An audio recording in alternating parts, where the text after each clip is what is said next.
I know what I want to do for episode 5. It's affordable housing. I put out that message just yesterday, and there's been a lot of people interested in the topic. Now, that leaves a question. What is affordable housing? Well, I got some information from Paul Schreiner that I printed out that I'm going to look over at the public library.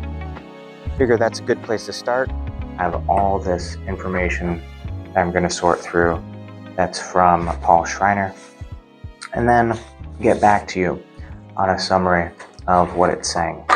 So I'm going to go ahead and get into it. A quick message before we start. This is the biggest episode I've ever done for Unscripted with Daniel. I would really appreciate if you liked and subscribed right now in the beginning of the video. That really helps out. Or if you're listening online, you can go to my YouTube channel. You can follow me on Facebook, Daniel Donovan, or Unscripted with Daniel on YouTube. Okay, thank you. Let's jump in right now. Thanks so much.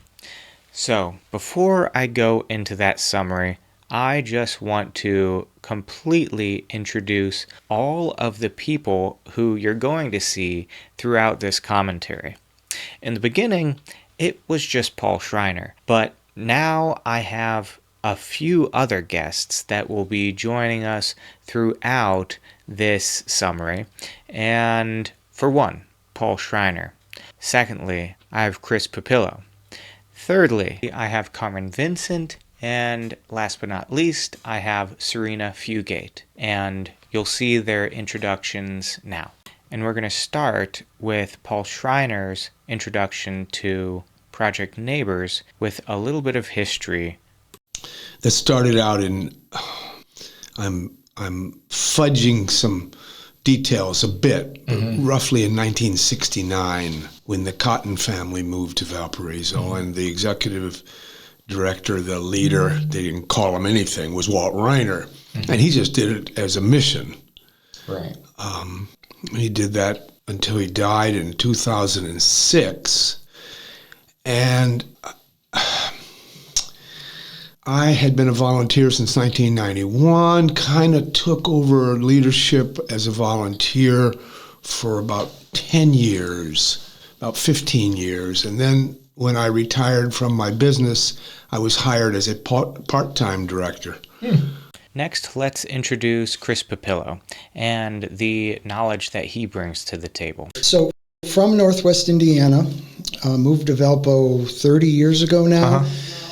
Spent time in Chicago, worked in Chicago, and have, since I've pulled away from certain issues in Valpo, I've always had friends and maintained relationships in Chicago. So I've done some work in Humboldt Park and the Avondale neighborhood with some groups that advocate for affordable housing, kind of using a model that a man named Tom Tresser, who is like the uber activist of Chicago on TIFs, RDC, Redevelopment Commission, affordable housing and such, and he kind of has a toolkit that a lot of the communities up there use beyond their own, capabilities and experience. And I should say my involvement there is minimal because I don't live there. Right. But because I have friends, I occasionally show up to meetings and do some work behind the scenes to help. Next, I had on Carmen Vincent, the current director of Project Neighbors. Yeah, well, I had thought of myself as a very unlikely candidate when I applied, being, at the time I was 25. So I know. Wow. Right. Yeah. But I knew a couple of board members, and they really encouraged me to apply. So I did, because it would be a wonderful opportunity. I really didn't think I would get it, but I guess, the board resonated with my passion for the mission, and I presented like a 5-year strategic plan in my interview and all that good stuff. So here we are. I mean, it's kind of incredible. Personally, I'm drawn to Project Neighbors because I grew up in a family that was severely house cost burdened. So my dad was a pastor making very little income. My mom stayed at home with us kids. So oftentimes, the house costs would eat up their entire budget, be very little left for food, transportation, all of the other kinds of necessities. They also bought in 2007, right before the crash, and they bought a house they couldn't afford. So, we had a roof over our head, which I'm grateful for, but there was always that nagging feeling of like, we might not be able to make the mortgage payment next month, and then what happens? And, why don't I have all the same things that other kids at school have? Things like that. That it wasn't blatant that we were struggling until I looked back on it, that we really were struggling. And I just remember laying in bed at night and being really stressed about that on behalf of my parents.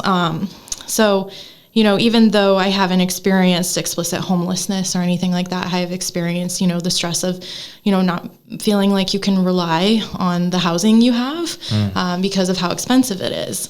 And so what I love about Project Neighbors is it kind of captures that whole spectrum of experiences, from people who have been homeless to people who have been couch surfing to people who can't afford market rate rent, or who did maybe buy a house they couldn't afford and didn't work out. They couldn't afford it any longer. So we capture a wider range of folks in different backgrounds, which I think is wonderful. Being able to provide that stability, especially for the kids that live in our housing, that means a lot to me. It's pretty healing to be able to do that work. And then before this role, I had my own digital media business. So I was actually doing like video content and podcasts and such for nonprofits around the country. So I felt like, that skill set could transfer to help me spread awareness about Project Neighbors and what we do. Because when I came on, big wording on their website was that Project Neighbors is the best kept secret in town. And I can understand the sentiment that, our housing is of quality that you can't tell it apart from the market rate housing next door. But in another sense, a lot of people still don't know about Project Neighbors, and that's been my goal, implementing all kinds of different marketing strategies and outreach campaigns just to help get the word out. And last but not least, I have Serena Fugate, an intern organizer for We Make Indiana. Sure. Hi, Daniel. Thanks for having me. My name is Serena Fugate. I am currently a intern organizer for We Make Indiana. We Make Indiana is a nonpartisan, multiracial, multi-faith grassroots organization. Our goal is really to develop relationships within the community and empower people to organize and go to city officials and tell them what they want so that we can have a safer Indiana for all of us. So when we first started We Make Indiana, they started to organize in Porter County. Garrett Bladd, he's the main organizer for Porter County. He's been organizing for 8 years, and his goal was to form relationships here. So he met with congregations in the area, and he worked with about 8 of them. And then those congregations formed relationships, and then they started to organize and meet with city officials. And they decided that they wanted to talk about housing, and that housing was most important to everyone. And then that's how we got involved in housing. So I think after reading over all the materials that Paul gave me, I think I'm ready to give a summary. So I think we should start with a very specific goal in mind. Since we're talking about housing affordability in Valpo, we should look at what affordability actually means in Valpo. Paul already did a lot of the number crunching ahead of time. One definition that we could use that he sort of comes up with what he's written is that on an individual level is what one can afford to live in an area given their income, taking into account their rent and utilities. Their rent should not have to surpass 30% of their income. Another option is home ownership. If one were to want to do something like this, then there is a helpful guide that Paul put together. However, it highlights a problem not only with housing, but also with wages, specifically in Valpo, and let's be clear and honest, nationally as well. The wages have stagnated and the pricing of houses has skyrocketed. In my interview with Paul, he throws down some statistics on the wage growth and the growth in prices of houses. Starting with 1967 and going to 2024, wages, household income, increased 55%, 1.5 times. The cost of housing increased 1,300%. In this scenario that Paul sets up, there's an individual that's planning to buy a house that costs $250K. There is an assumption in the math that they will put $0 down. Taking that into account, all the income ranges for this 30-year mortgage are higher than the average income of a Valparaiso resident. That's a problem. So it's apparent, looking at all these statistics, that the middle class really doesn't have a place here, doesn't have the ability to own a home here. Whether that's firefighters, whether that's teachers, whether that's servers, who matter just as much, who are still part of our community. But for some reason, with all of the national attention, people are starting to acknowledge the problem.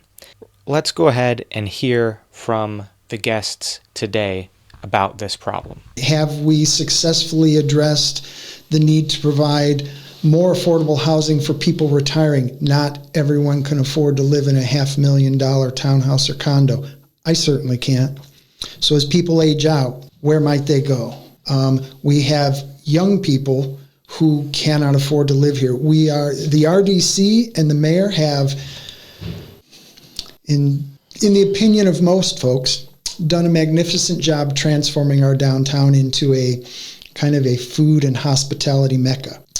Regardless of your opinion on that, those are all people who are, certainly if not part of the working poor, the working class. And I know many of them, and they can't afford to live here or they struggle. When you said this is also about people that work here and can't live here, I've experienced that myself. I have worked in Valparaiso for 30 years. I've lived here. The reason why I got connected with We Make Indiana is because I have experienced homelessness myself when my son was younger. I actually gave my testimony at the Housing Assembly back in May. I was working 2 jobs but could not afford rent in Valparaiso.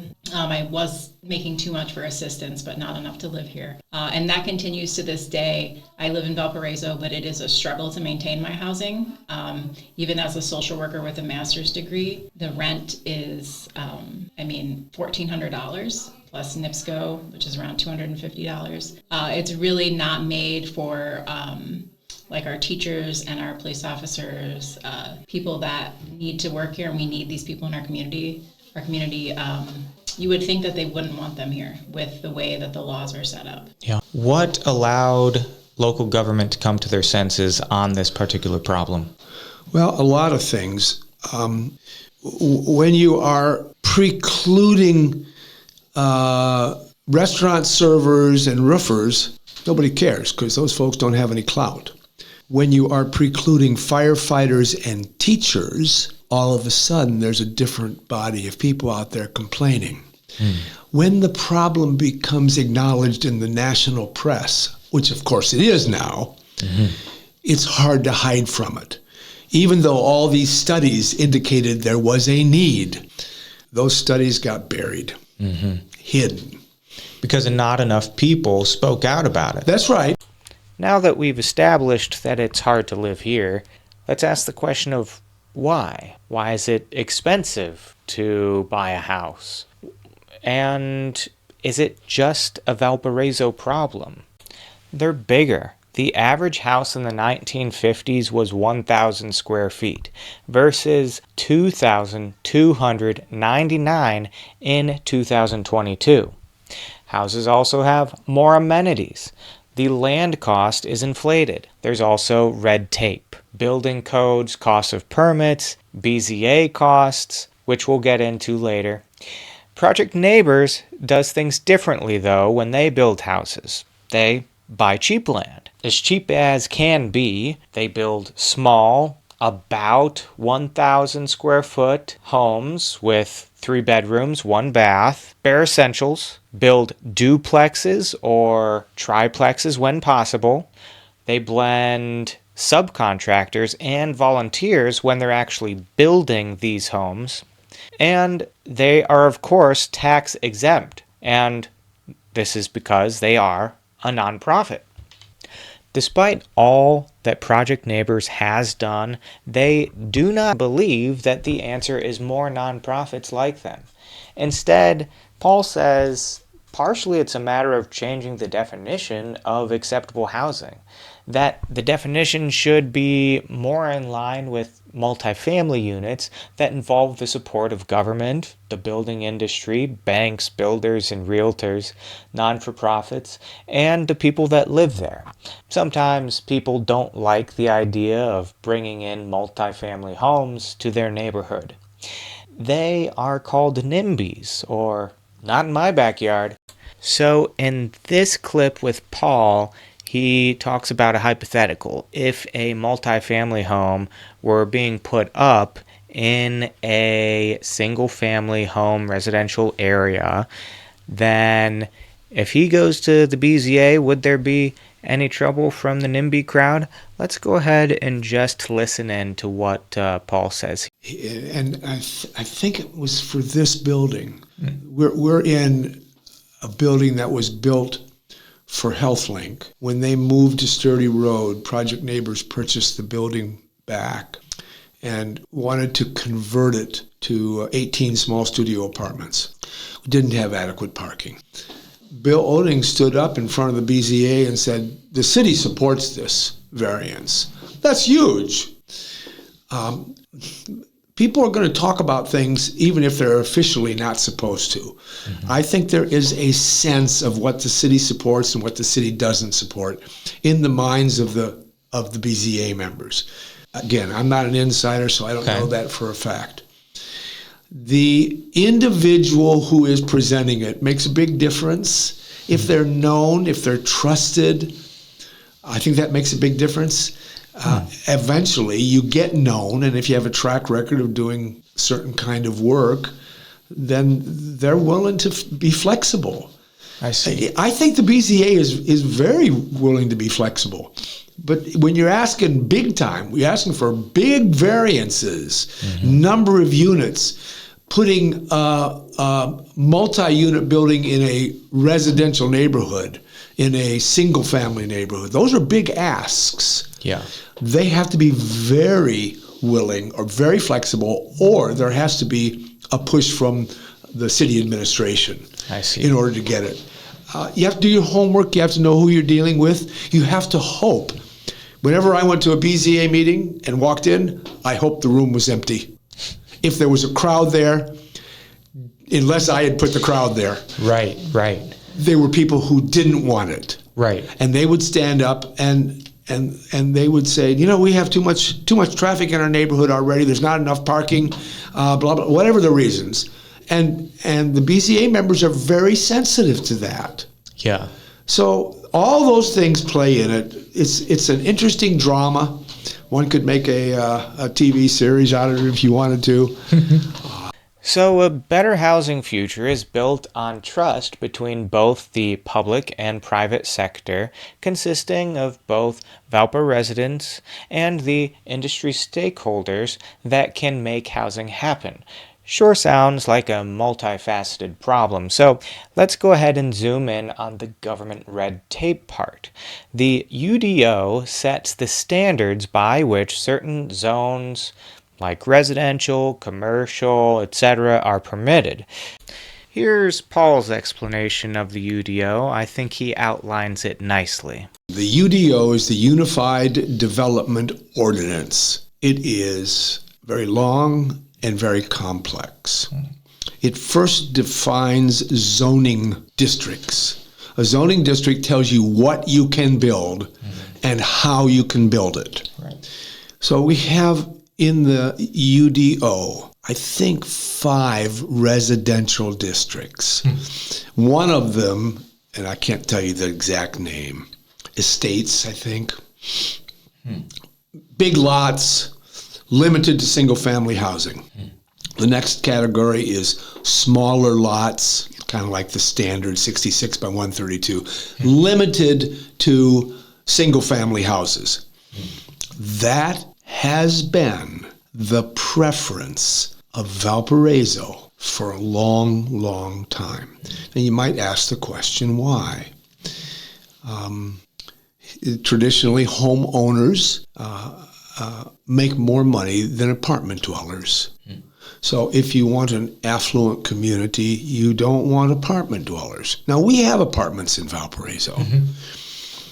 So we've got the big lots, single family, the small lots, single family, and then there's a couple of transitional zoning categories. One is called transition, I think, and that allows, like around the university, it'll allow both residential and commercial buildings. Oh, okay. So you can have a little grocery store on the corner, although we don't have any of those anymore, but we did for a long time. And I'm skipping one, but I can't think of what it is. And then there's a category called urban residential. And urban residential allows for multifamily. There's virtually none of that available in Valparaiso. We need more of it. The solution is probably not in single-family houses. Right. The solution is probably in apartment. In this clip, Serena goes over the difficulties that they face given the UDO and its very strict nature. Because it's so strict, it causes roadblocks. And something we've heard in our meetings with city officials, not from all of them, but from a few, is let's leave the low-income housing up to the nonprofit. And there's this thing that, well, the nonprofits are also having a hard time building. As you've talked to Carmen and I've talked to Paul. They need to be able to build. And Project Neighbors, they had to get a variance to be able to do that, right? Because it was illegal for them to do so. And we're talking about getting rid of these restrictions so that they don't have to get a variance, so it doesn't take 6 months longer to however long it takes extra just to get it approved, right? So that more people can live here. Let's say you have a property in a neighborhood conservation that is not quite meeting one of the requirements. Maybe it's the garage height, or maybe it's the lot size. You can go to the Board of Zoning Appeals, or the BZA. My question for Paul would be, what if the property in question is maybe 1,000 square feet below the regulations of the UDO? What if it was 2,000 square feet below the regulations of the UDO? How lenient would they be? A BZA petition can cost potentially $1,000, but it can even go higher. According to Paul, if you hire an attorney, it could easily be $5,000. Going to the BZA, unless you know how to do it, it's going to cost you $1,000. If you don't know how to do it and you hire an attorney, it's going to cost you another $5,000. You don't do that if you're trying to build under $200,000 housing. You just don't do it. Is $1,000 the highest amount that it takes? Well, or what is the there's a flat there? fee depending on what you're asking for. If you're asking for a variance from standards, from UDO standards, I think it's $250. If you're asking for a use variance, so you got a piece of property that is zoned one thing and you want to use it for something else, that's a use variance. I think it's another $100. And then you have to send certified letters to everybody that lives within X number of feet of the property. And let's say it's a dense area, so you might have to send out 50 or 60 letters certified, and each of those cost $4 or $5 a piece. So now we've spent, say, $300 and then another $300 or $400 for that. And somehow I ended up with about $1,000. It's probably less than $1,000, but if you're paying somebody to do it, like an administrative assistant, there's that cost too, because it takes some time. Right. So for under $1,000, you can go represent yourself at the BZA. Again, the figure that I have heard for a small project is a $5,000 fee from attorneys.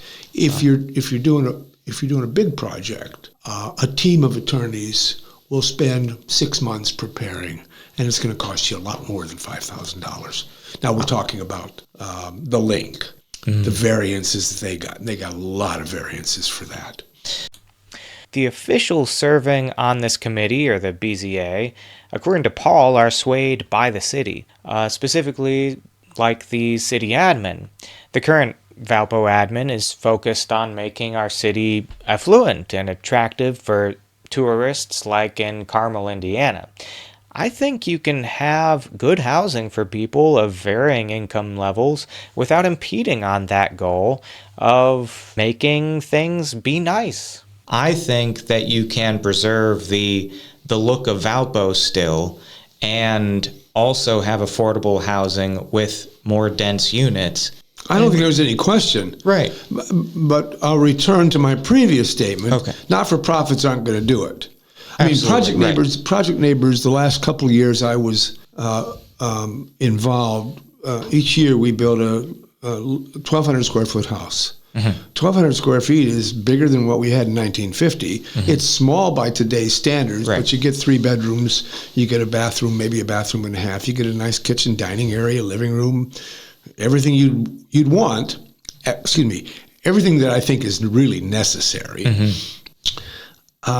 But we didn't have to make a profit.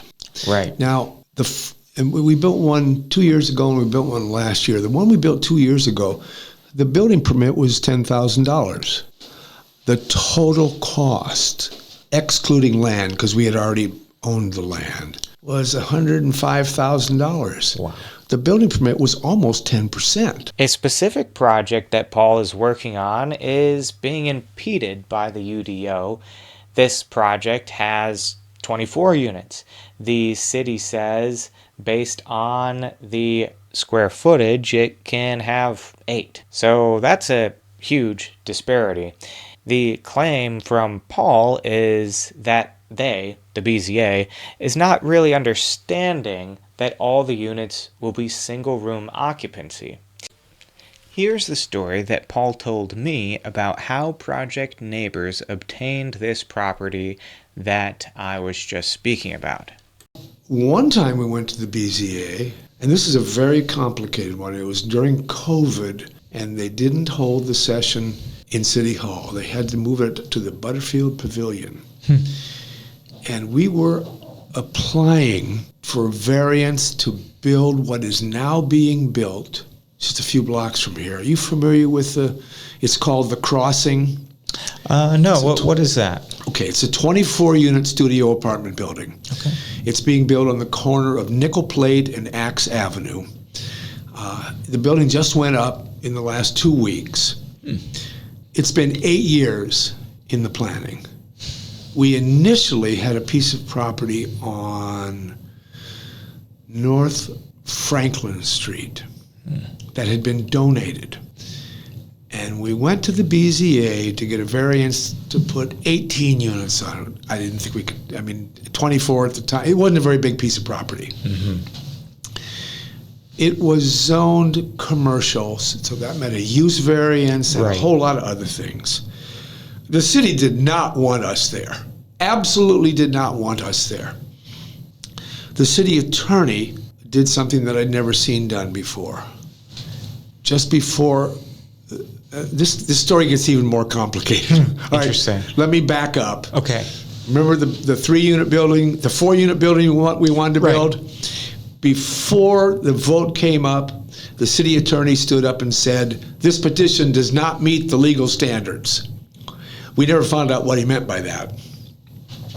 We lost that one by a vote of 3-2, 3 negative, 2 in favor. There was outrage. The room was full.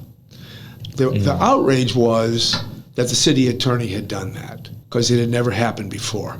It is for the BZA members to make the decision whether that petition has legal standing.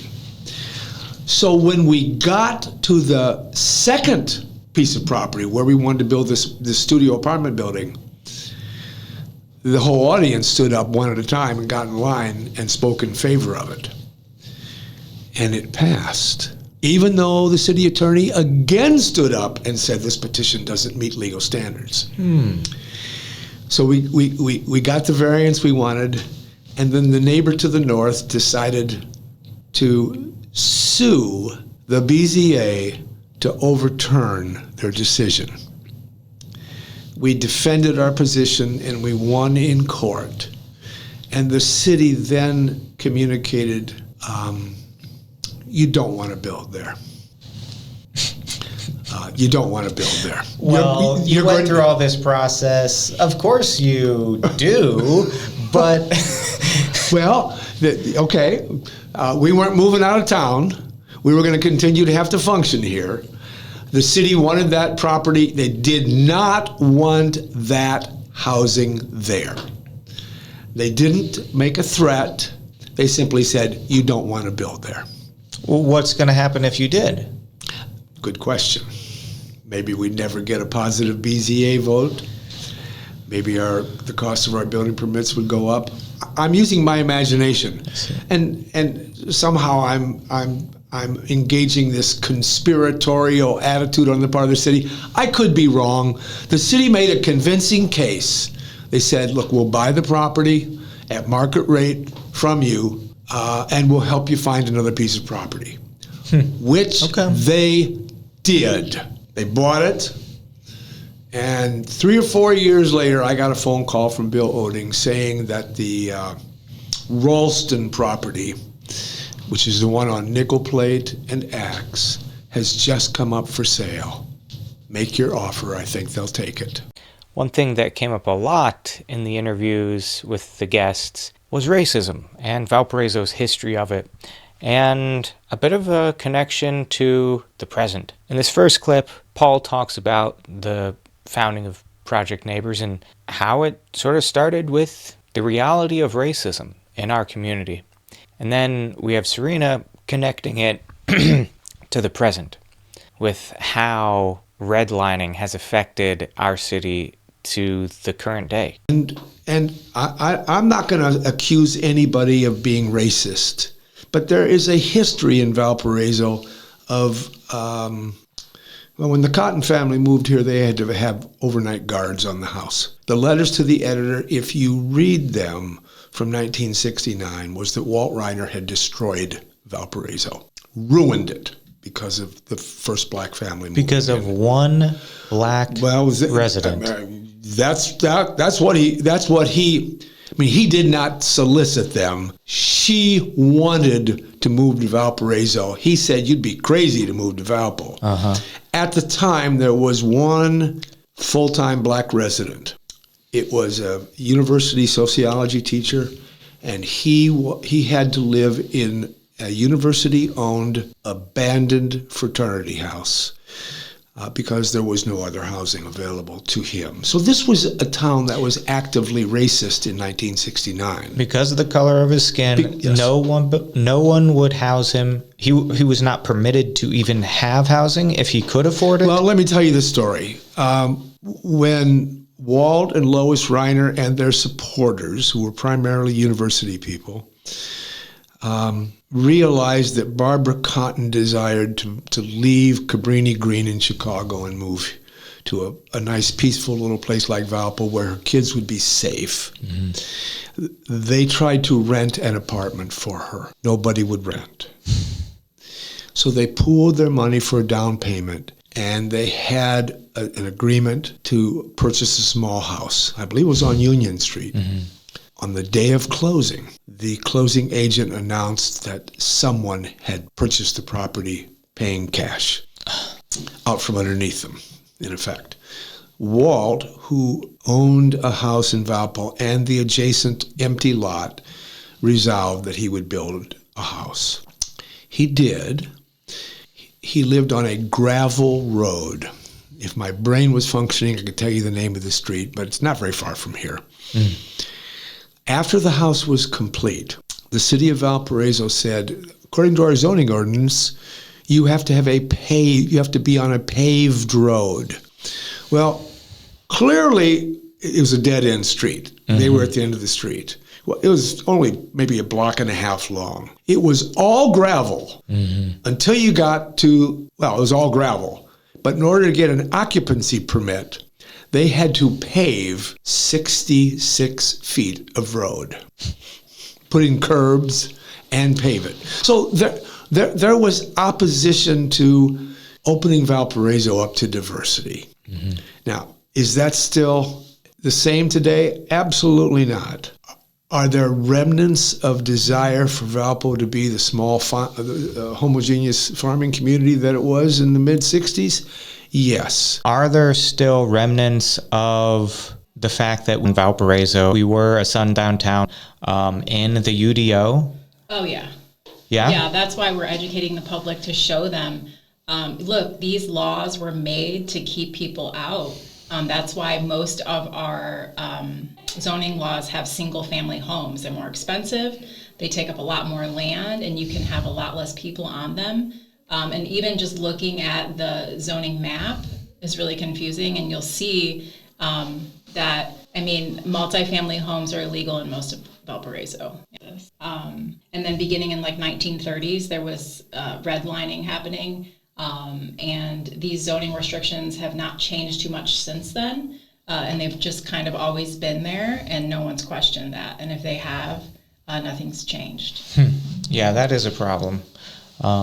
Because it's, the law can determine how people can live in our city and how equitably they can.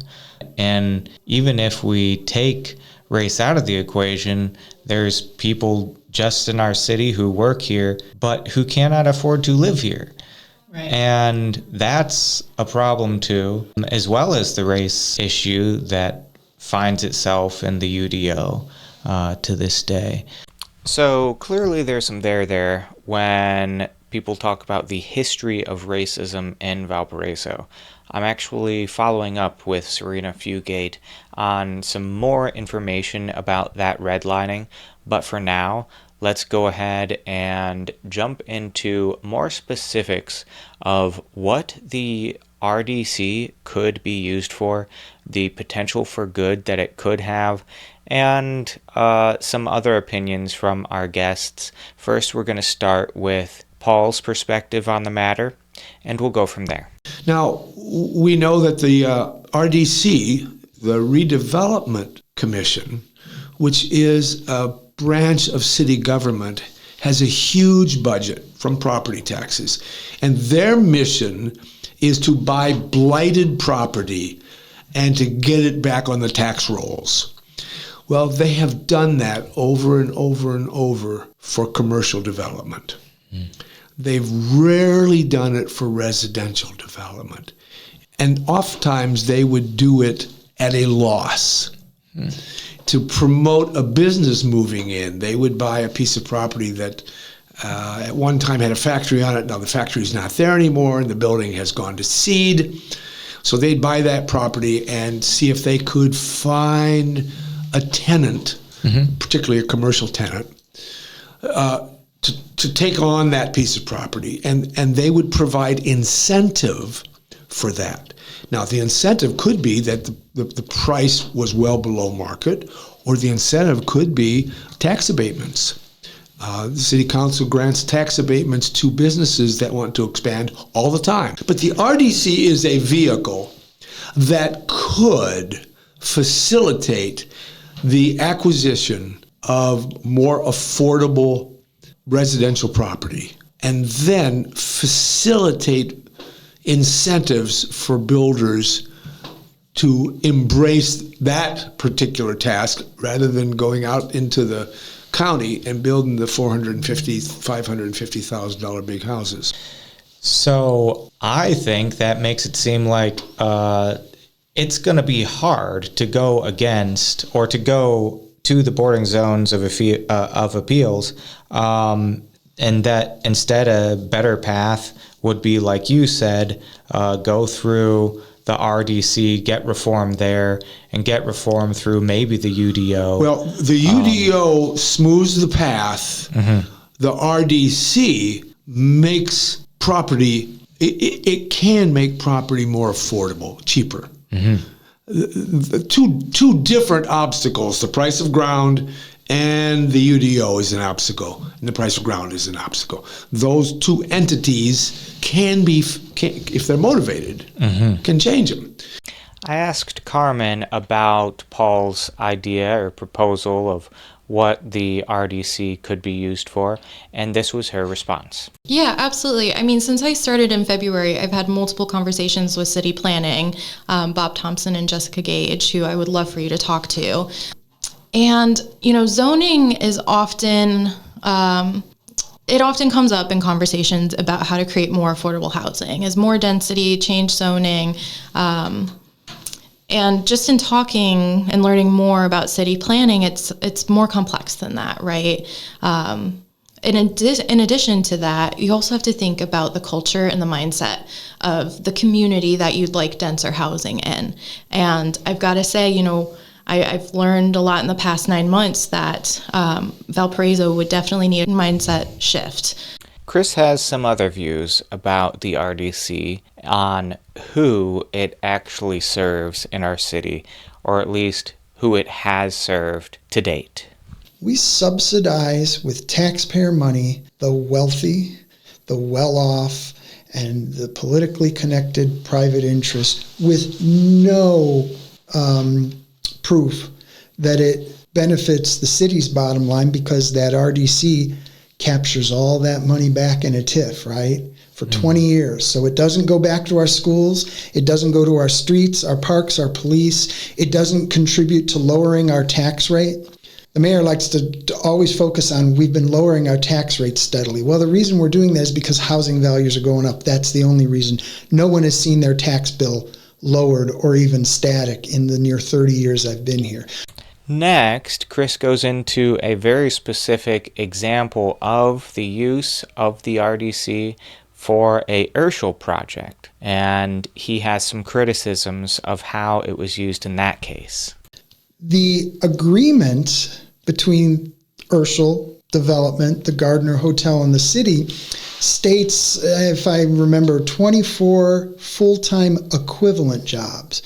Well, you don't have to be in the know to understand that that means a couple of full-time jobs that probably pay well and a whole lot of part-time jobs that don't. So we're creating a business, we're subsidizing a business, and a great plan, great project, by the way, but we're using taxpayer money to subsidize it to create jobs for people who can't afford to live here. So if we measure these RDC handouts of taxpayer money against not just the impact to the developer and the people who can afford to eat out 3 times a week, but what about the people living there? These are great points. We should be focusing on who works and who lives here. How do these big projects affect them? And hopefully it's for the better. Now, there is a big project going on, and there was input that was sought yesterday, Wednesday, November 5th.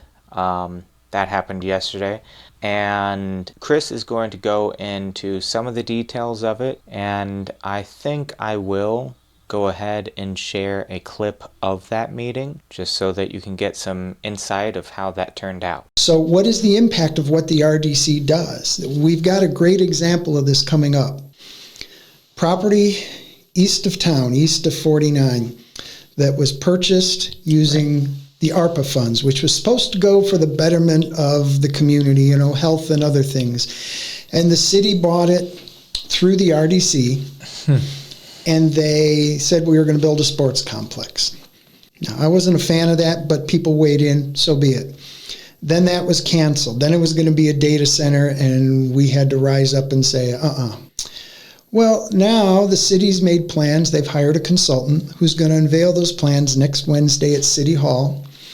And it's going to be TIF'd, which means the RDC is going to have, it's a money pot for the RDC, because that means any increased assessed value and the taxes that flow from it don't go to the city. They go to the Redevelopment Commission, who then hands it out to more private interest and politically connected developers. So here's an opportunity for the public to weigh in and say, here's what we want. I'm told it will be mixed use. We'll learn that Wednesday. Let's make certain that some of that mixed-use property goes to housing affordability at a variety of levels. How great if Project Neighbors were gifted by the RDC a small portion of that land to plan to build something in 2 or 3 years, and maybe Housing Opportunities Now co-action. How wonderful if Habitat for Humanity, which I think is defunct in Valpo. I know they couldn't afford it a few years ago. They might be doing a project. Wouldn't it be great if a couple houses or a couple lots were gifted to them to build? Wouldn't it be great to bring Flaherty and Collins, who the RDC previously fawned over, bring them in and say, hey, we want you to develop some affordable housing for the elderly. Yeah. And then build houses at market rate of various sizes and costs. And presumably there will be some retail and maybe some other commercial and maybe even light industrial. I don't know.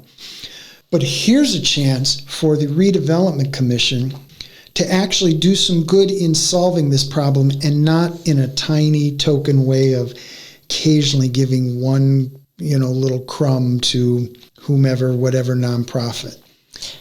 So we're going to go ahead and jump into this clip. Let me just explain for the radio listeners. We have George Douglas on the stand there at the City Hall, and he is answering questions. It's tense in the room.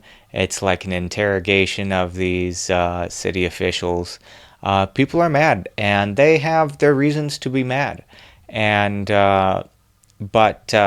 so he's doing that, and at some point in there, Barbara Domer steps in there and she says, yeah, we're just trying to get your input on this. These two options, and towards the end, things get really tense. And Costas steps in, yelling starts, and then they move to have a break, a 5-minute break. And they do not return from that break, spoiler alert, and then the meeting ends. So now what are they actually deciding upon? There is 2 options that I'm showing full screen in the video. For the radio listeners, there's not much different for these 2 options. And that's part of the reason why people are pretty angry about this. It just makes it seem that they basically have the plan down, and this is probably what they're going to go with, something like this. And they just want the residences' input for any sort of small tweaks. That's how it feels, and that's sort of important and lends some context on, why people are pretty angry about this. And we also have to think about what has happened in the past, and, how in the past they said that there was going to be no data center, and then there was the plan for the data center. So we can go and we can look at all the failures, and it sort of is coming to a head in this meeting where people are bringing up all the times that they have failed to properly seek citizen input. And on this project, it's such a big project that people are really upset about it, especially since this one is on the same land of the sports complex, and that's what people agreed to. But now it's not going to be that, it's something else. Anyways, hopefully that lends enough context for this clip, and let's go ahead and jump into it. Your light industrial, that'd be warehousing. The reason I asked is Crown Point's got it. 8 storage, 24/7, 365 days a year, noisemaker, trucks coming in and out next to their new hospital, and then the mayor retired. You could easily do that right here and have a big noisemaker for the rest of the community. Is it warehousing? Yes or no? Light industrial. Well, it's nothing other than a box saying here's potential zoning that could be there. And I think I want to just reemphasize, nothing is going to be rezoned on the property until there's a specific use that's there. So even though this is a guide saying let's say this is the plan that's adopted, it says you have light industrial along 500 North. The property hasn't been rezoned. So if there's a specific project that comes in, they will have to petition the plan commission. There's a public hearing. It's still possible. Okay. Yes. The answer is yes. It's still possible to put If that's warehousing. Yeah, for sure. In both plans.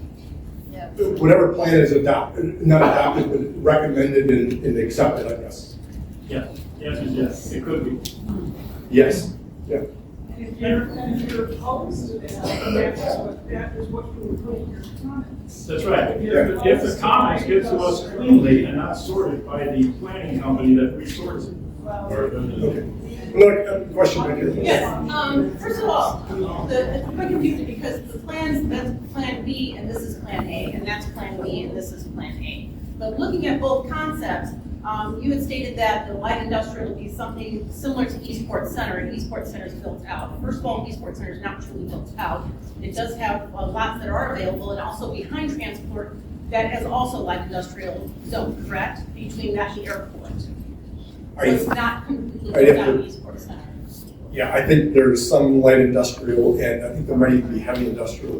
Right, so it's not. I don't mean to say it's completely filled out, but I'm just saying it's near completion in terms of lots that They are have available. acreage back there that's available, for one. For two, the fact that we're looking at both of these concepts, and concept A has a big purple mark right where the sports complex and parks and recreation would be. It looks like there's, as he had stated, much less park and recreation area than in the B drawing that's over here. So as a resident, even if you're looking to put residential neighborhoods in as well as regular businesses, why on earth would you actually even put light industrial in that area? It would not beautify our city. Light industrial that's already there. The Lakes is right across, and they have an Amazon building that's sitting there empty. So why are we putting more industrial where there's residential and park and recreation for our community? This particular land was supposed to be for the health and well-being of our community. That's not what it's for.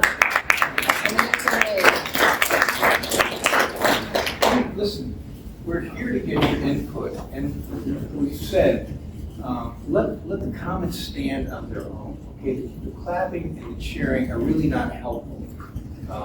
We're just trying to get input. We have this land, we want it to be used in the appropriate way. And this is we're just trying to come up with a guide. So please, let's keep this as constructive as we can, and so that we have good input on which to make future decisions. With all due respect, Mr. Mayor, if you wanted good input, you would have asked us. You do a survey. You do a survey. You do a survey, what we need and what we like. I mean, you're welcome to put whatever input you want onto the survey. I'm not saying that, okay, it could have been 2 months ago and you could have put you're talking about a blank piece of paper and sending the blank piece of paper out to the community and saying, you draw a conceptual plan A and B and tell us what you think. These are just two ideas. And if the public is opposed to light industrial, then each public member who's completing the survey needs to tell us what you think of that. It's not about trying to gather support from this group of people and saying, 50 of us don't want light industrial. Why doesn't everybody take a look at these two options and make the appropriate comments and trust the fact that the comments will not be altered, will not be massaged, will be provided to the public. So Now that doesn't mean you will not propose it, right? We're just getting input here. Okay, just try to keep it positive. We're getting your input. That's why we're having this meeting. We're not making decisions here. This is not a comprehensive plan. We're not rezoning anything, we're not. Council member donors, councils are very. Well, you've already started construction by putting in the deep water wells. What? For what purpose?